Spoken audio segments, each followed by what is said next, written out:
Salut à tous et bienvenue sur la chaîne Live Soldier. Mon nom est Ulrich Koussimbe, membre de l'US Brazil en tant que 6 Delta ou encore appelé Operating Room Specialist ou Scrubber et tout le reste.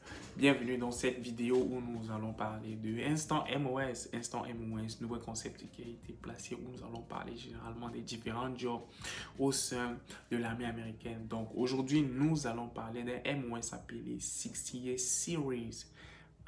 Sierra. On dit 60 Series, ça veut dire tous les 60 et on parle de 60 Sierra. 60 Sierra, c'est encore appelé Preventive Medicine. Donc, c'est eux qui contrôlent et assistent généralement les inspections, les contrôles de la médecine dans le laboratoire et supervisent généralement les médecins qui aident dans la supervision des médecins dans les hôpitaux. Donc, c'est un MOS qui est vraiment riche et qui procure aussi beaucoup de credit college. En fait, c'est dans le parti du medical service. C'est un MOS que je recommande aux gens. Du moins, je fais partie du service médical dans l'armée américaine. Donc, tout ce qui concerne les 60 et tout, je conseille ça parce que, bon, c'est moins de temps dehors dans le field et tout. Généralement, même si on est déployé en combat, on est toujours back et on fait tout ce qui est toujours... du moins, pour moi, le service médical, c'est l'un des meilleurs services dans l'armée américaine. Donc, ce sont des choses que je conseille à tout le monde. Donc, vous n'avez pas toujours à voir le sang et tout, mais bon, ce sont des bons MOS. Donc, 60 Series, bien sûr, vous devez avoir les requirements. Ce qui est bien, c'est que dans 60 S, encore appelé 60 Sierra Preventive Medicine, vous n'avez pas besoin de security clearance. Donc, avec la green card, bien sûr, vous avez accès à ce boulot. Mais maintenant, on va entrer dans les requirements. Comment? Quels sont les éléments qu'il vous faut?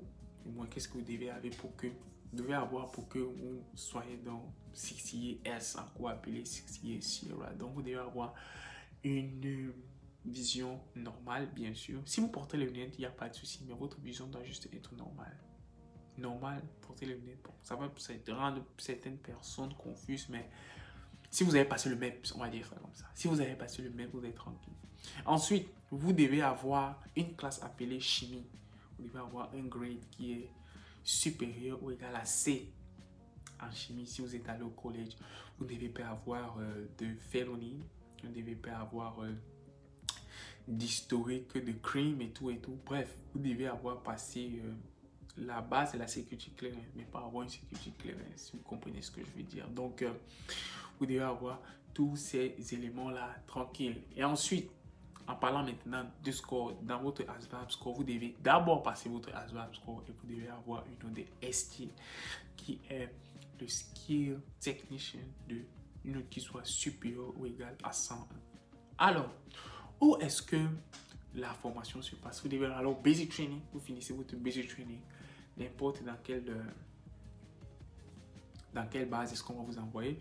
Ensuite, maintenant, vous devez aller à l'école. L'école vraiment pour devenir Preventive Medicine Specialist. Et cette école, c'est à Fort Sam Houston ou encore à San Antonio, au Texas. Où est-ce que vous allez aller faire votre école, bien sûr. Et l'école dure combien de temps? Elle dure en généralement 15 semaines, bien sûr. C'est assez... Une école qui dure 15 semaines. Et à la fin, vous avez un examen que vous passez pour ceux qui sont réserves et qui vont travailler dans le civil. Vous avez besoin de cette certification finale, de passer cette certification finale-là. Et ceux qui sont actifs, bon, si vous voulez vous passer, si vous ne le passez pas, ça n'a pas grand-chose d'importance dans l'application de votre boulot. Et le salaire, comme je le dis toujours, le salaire n'est pas en fonction de votre job. Le salaire est en fonction de votre grade entre E1 et E4 quand vous êtes listed. Que vous êtes en entre E1 et E4, bien sûr, et après, si vous devenez NCO, bien non-commissioned officer, whatever, vous pouvez encore faire beaucoup plus d'argent. Et à noter qu'il y a bien sûr le secteur de officier dans le preventive medicine, mais ce n'est pas la même chose, ou bien ce n'est pas le même cas échéant. Donc ici, on a parlé du 60 S, encore appelé 60 Sierra, qui est preventive medicine. Alors, si vous avez des questions, bien voilà le mettre là. les commentaires et on se voit pour nos prochaines vidéos. Ciao, ciao la famille.